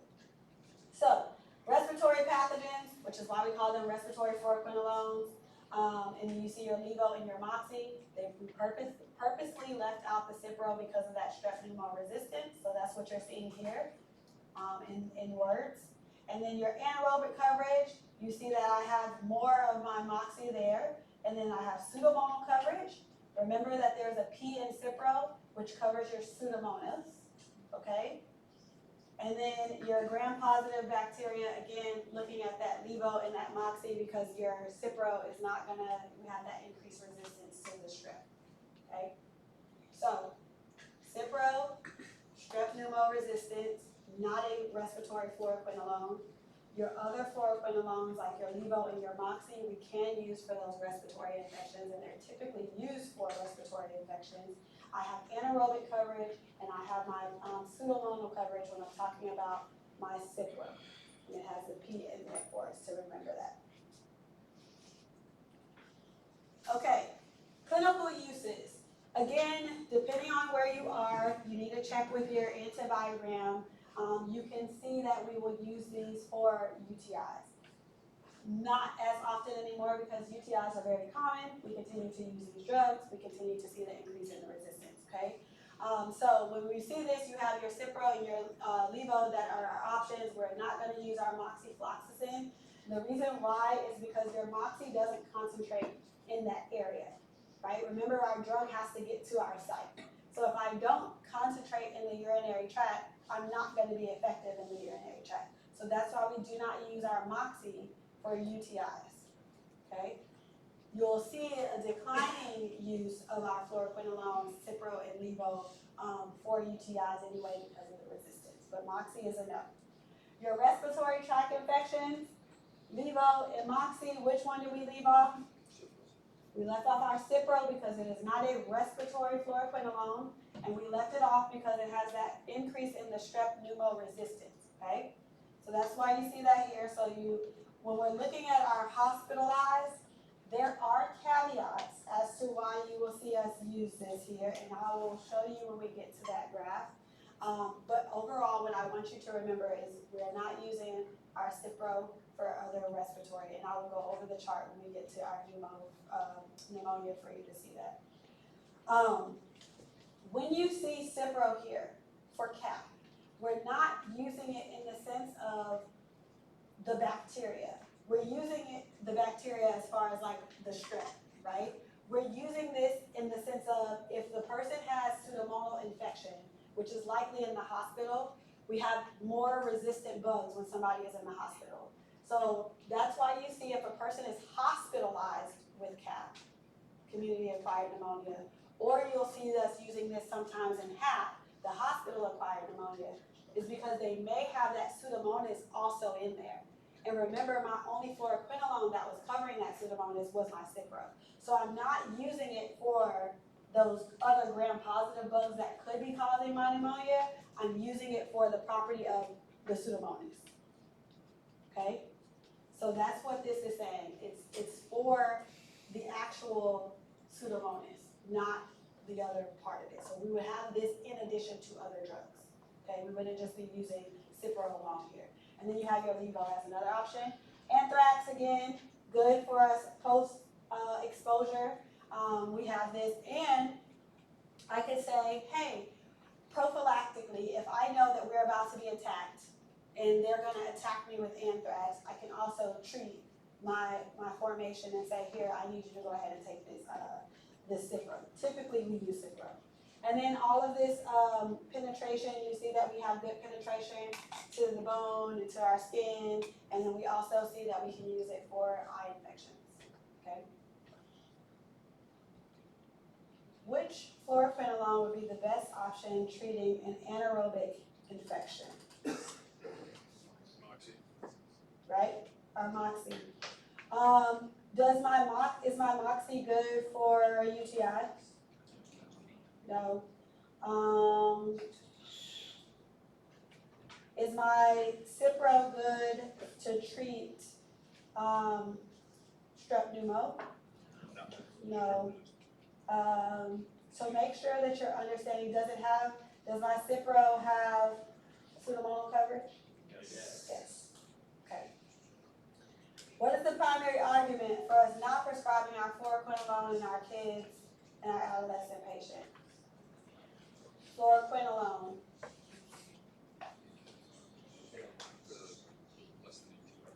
Where were my teeth? When was I worried about my teeth? What drug? Right? So your fluoroquinolone, we're not worried about this. This is just a distractor of another thing that we worry about kids with. Make sure that y'all read the questions, right? Because then you can be like, oh, that has nothing to do with that. Bless you.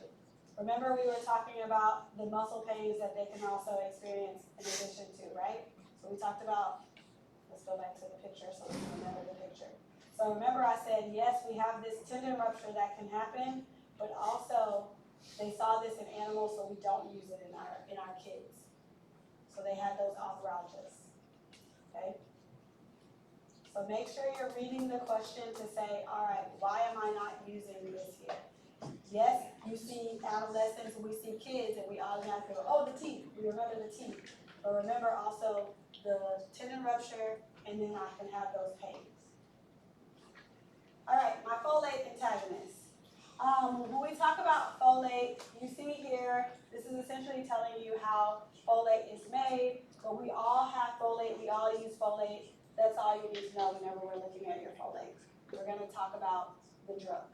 I'm not going to ask you a question about this. This is the background if you want to try to understand why we need to talk about folate, okay? But we need it. It's important for us when we're looking at like cell synthesis and our replication, okay? It's a precursor that we have.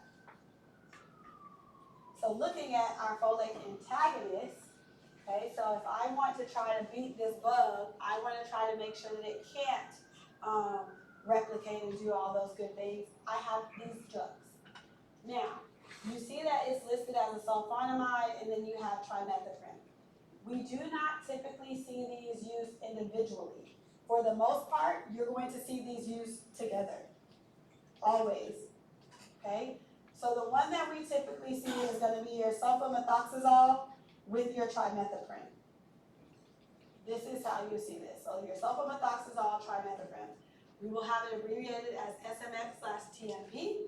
You can see Bactrim DS, or you can see Septra DS. You could also see these say SS, which is like single strength, so it's half of the double strength. So that's what DS stands for, it's double strength.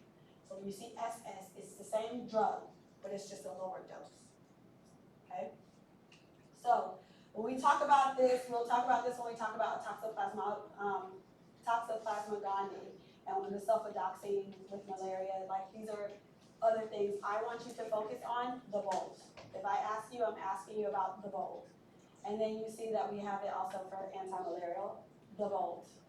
Okay? Mechanism of action. So when we look at this, it's in that class, right? So if I said it's a folate antagonist, that means that it's inhibiting. So folate synthesis inhibitor. And then you see that it's static and cidal, depending on what drug that you're using. I'm not going to ask you in that sense for this. I just want you to remember what falls into this class because you're going to prescribe Bactrim a lot. Very good penetration, concentrates in our urine, so it's good. We can use this in several different situations. And then our renal dose adjusting is going to be very important also because you're going to use this so much, especially with that concentration in the urine. We talk about UTIs and things like that. Your elderly patients are very frequent flyers with UTIs. Especially if they have like a catheter, things like that. So we want to make sure that you're remembering that renal dose adjustment may be required. And you'll just look it up.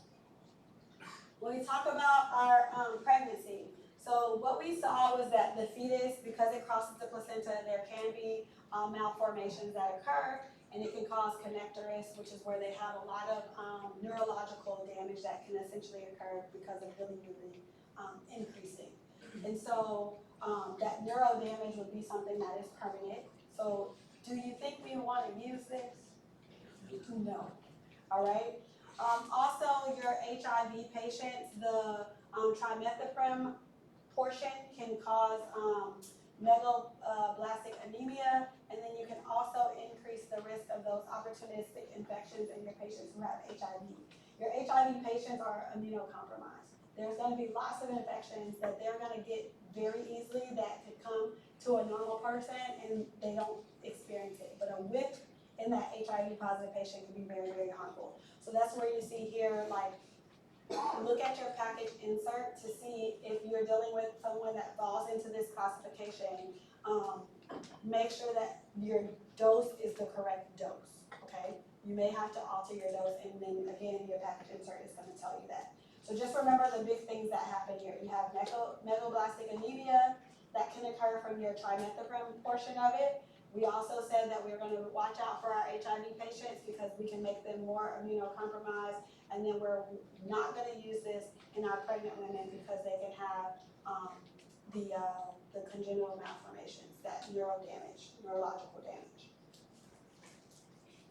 Hypersensitivity. Okay, when we talk about, or anytime you hear sulfa, now as a provider, you need to make sure that that person does not have a sulfa allergy. If they have a sulfur allergy, just make sure that you document it.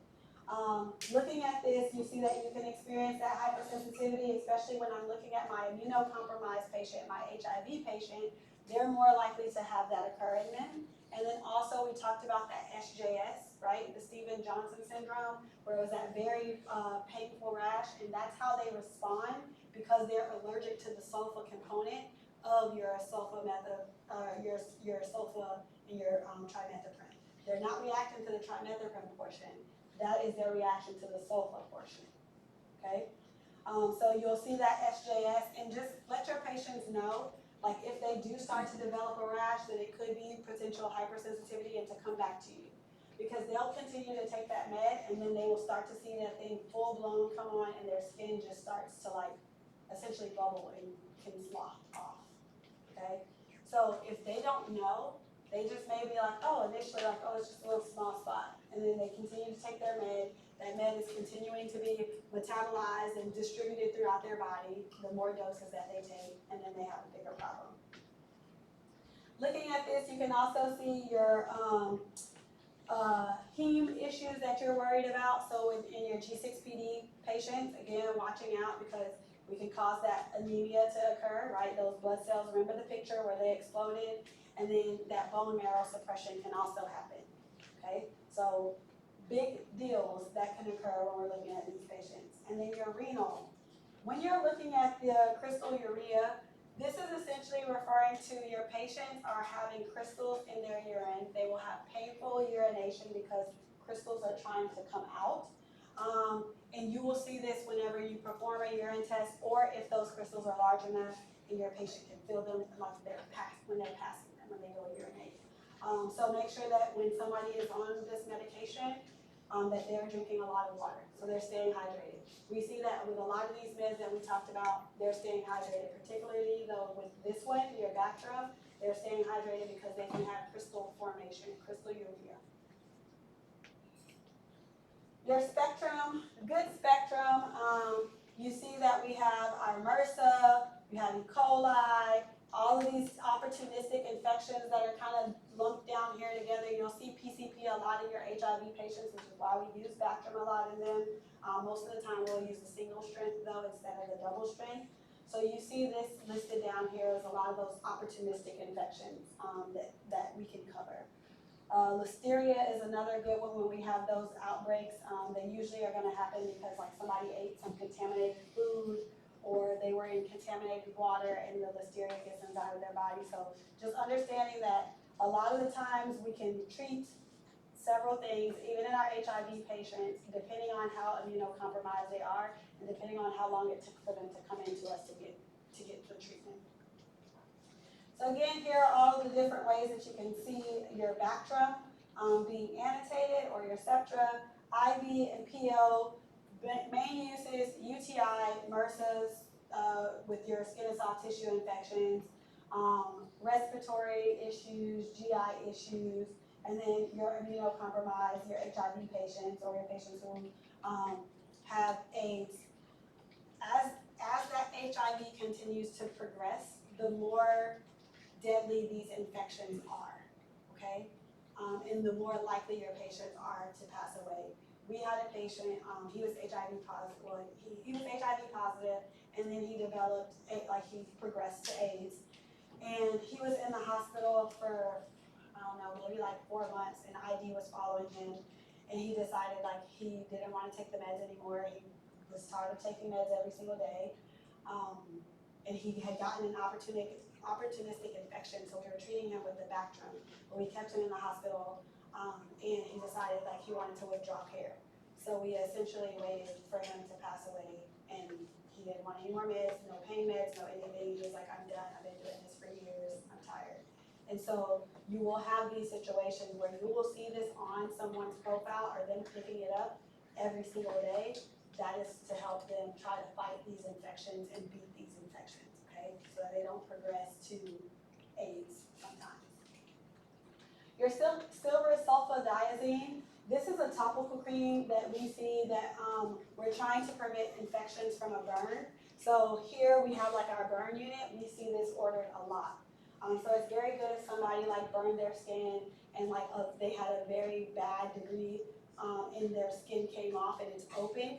A lot of the times we will, depending on how bad it is, we will try to have them cover it, but loosely, because if they put the covering on there very tight, when they peel it off, they're going to keep peeling off that skin, right? Because it's going to try to form a scab, but they're going to peel it off every time. So we do have this cream that they put on here. The biggest thing that I hear people complain about is that it burns whenever they put it on, right? Their skin, their protection, their barrier is gone. So has good antibacterial properties, great medication for them to use, comes in a nice little tube. All right, our products that kind of fall into these random categories. So you have your nitroimidazoles. You see here that we do have that anaerobic coverage with these meds, and they also cover protozoa, which isn't shown on here. Our big drugs that we look at, and the one that you're going to prescribe the most is going to be your metronidazole. You also have tinidazole. So you see that they ended azole, just like dissolve here, dissolve, okay, so that you can remember the name. Looking at our mechanism of action, this is where you're going to have to pay attention to the mechanisms because they don't fall cleanly into our other groups like we had before, okay? So So this one is like, pay more attention to the mechanism, because we don't have a clean way to do it. So essentially what this is doing is it's interfering with the DNA synthesis. So therefore, if I interfere with DNA synthesis, I'm cytal, right? I'm killing it, because now the way that you replicate has been disrupted. Anaerobes, like I just told you, in those protozoa, so looking at trichomonas, which is an STD that you can have, giardia, and then your histolytica, several different things. This is also, again, a part of our backbone, and I have it kind of grayed out. Maybe underline this one and bring it back to color. We use this also in our H. pylori treatment, okay? Because we have that metronidazole listed there. Because remember, I had my clarithromycin, my amoxicillin, and my metronidazole, and I can use my proton pump inhibitor as well, depending on what that provider chooses to do. Looking at your PK parameters, great bioavailability, making sure that you're understanding when it says no chelating, what that is essentially telling you is that I'm not affected by any antacids that person is taking. So if they're taking any iron, any supplements, we're not worried about telling them to separate it or not, okay? It doesn't matter. And then take it with food, because it can help increase that bioavailability, help keep that bioavailability up. And then our clinical use, BV again, you also see trichomonas listed here. You see that your first line is the metronidazole, and that's the one that I told you that you're going to use more. That's the one that I want you to remember more, is that metronidazole. I don't think I've ever dispensed tinidazole, like ever. So when you're looking at this, especially when we're talking about our BV, metronidazole is your more common drug. When you see your amoebas, when you're looking at that, that's where they're telling you, hey, your tinidazole has less side effects than what we are experiencing with our metronidazole. And then here, we already talked about this, your protozoal infection. And then if you're worried about anaerobes, remember when we were saying sometimes we'll synergistically add on our metronidazole if we're worried about an anaerobe and that drug doesn't have anaerobic coverage. This is usually the one that we'll tack on. So that's why you see this metronidazole listed here. And then our H. pylori, like we talked about. Potentially with that proton pump inhibitor, we're going to treat them for 7 to 14 days, usually 14 days treatment. Adverse effects, more GI upset. Surprise, surprise, right? So more GI upset. The way that I try to remember the metallic taste is to say, hey, we aren't worried about our antacids, we're not worried about any irons, but I get a metallic taste whenever I can take my metronidazole, okay? So metallic taste is one of those adverse ones where we don't see that a lot. And then that reversible neuropathy that you can see, so the higher the dose, if you start to see somebody is telling you like, hey, I'm starting to feel this tingling, or I'm starting to feel like numbness, then we slow down, we back off of our dose, and then therefore it should reverse that. Looking at your interaction with your warfarin, I do want you to look at this one, pay attention to that one, make sure that you understand that warfarin is, again, our issue. And then our warnings. I learned the hard way. So, you cannot drink while you are taking this medication. If you take any of your dissolves, okay, with the alcohol, it is not good, okay? The reason why is because you have a disulfiram reaction. Sometimes what happens is essentially the body is going to, this disulfiram-like reaction, what happens is like people will experience flushing, they will have a headache, some people will vomit, they will be nauseous, it is very uncomfortable. So this can last even up to a week after they have stopped taking the medication. So very important to also tell them that. It's not just while they're taking the medication. It takes a week for this to wash out and flush out of their system. So if they have a drink even a week later, okay, or 5 days later, it is a potential for them to still experience this reaction because of that aldehyde dehydrogenase no longer working. So I went to a conference, a pharmacy conference. I had finished taking my meds. I was like, oh, this is fine. I don't typically I might have one drink, and I'm like, ooh, cheat day. I had more than one drink, and I was handing everyone drinks because somebody kept buying us drinks at the bar. And I got into my friend's car, and as soon as the air hit me, I was like, this was a bad idea. I messed up. Okay? We make it to the car, and I was like, I need you to pull over. What? Please pull over.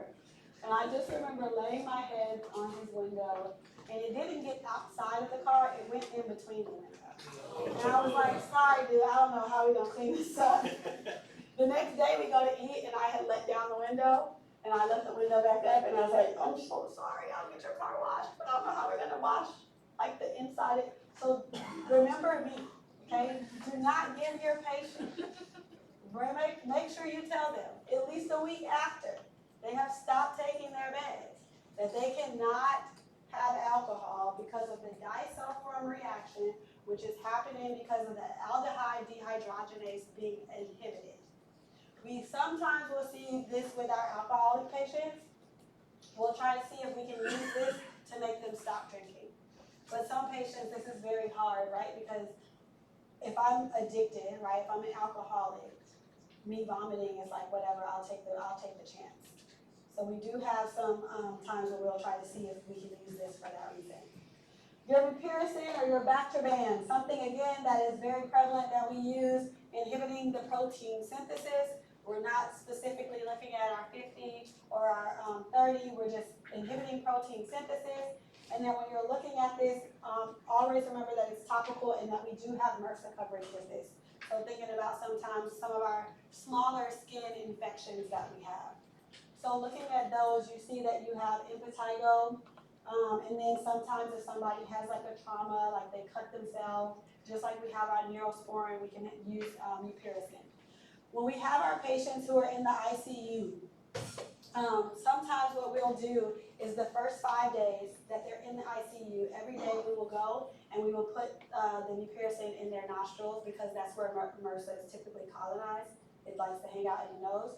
So we will put that in there for 5 days, and then that should help us decrease the amount of MRSA infections that we have in the ICU. So you'll see that also.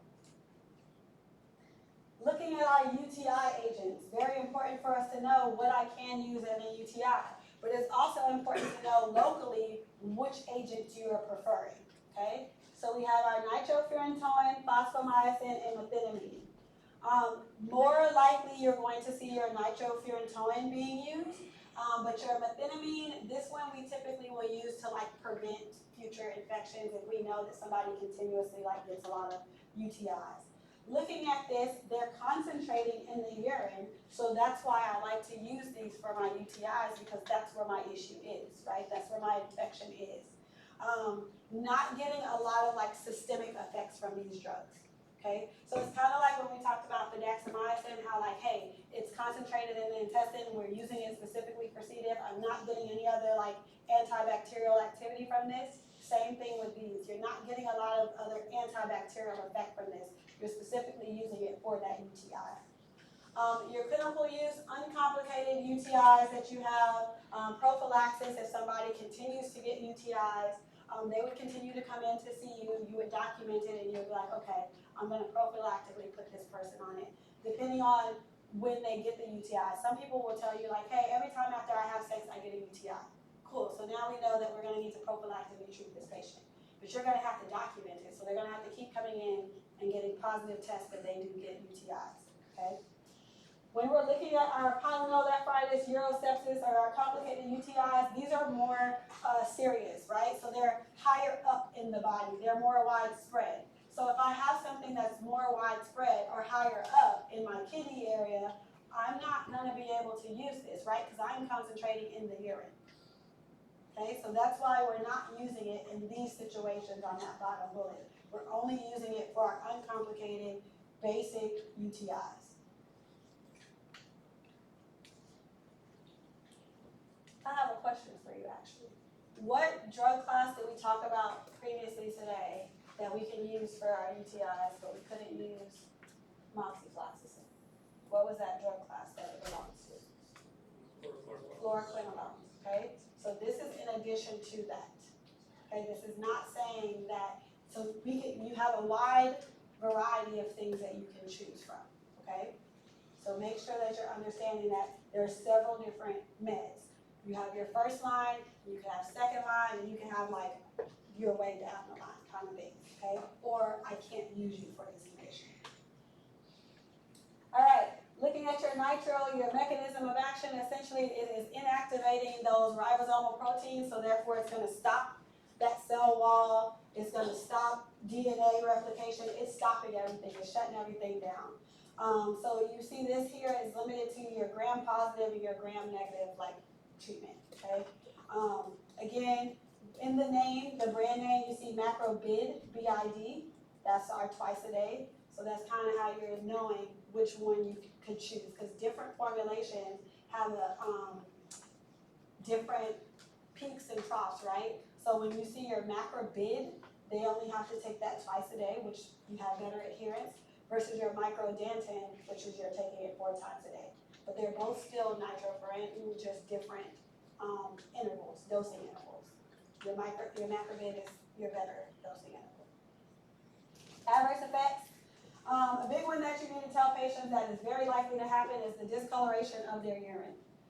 That freaks people out, so you need to tell them.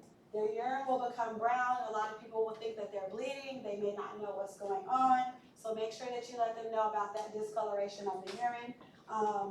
The GI upset, this one we can take it with food to kind of limit how much of that nausea, vomiting, diarrhea that patient could be experiencing. And then that G6PD, we're watching out for that because if they're G6PD deficient, they're likely to have that anemia occur.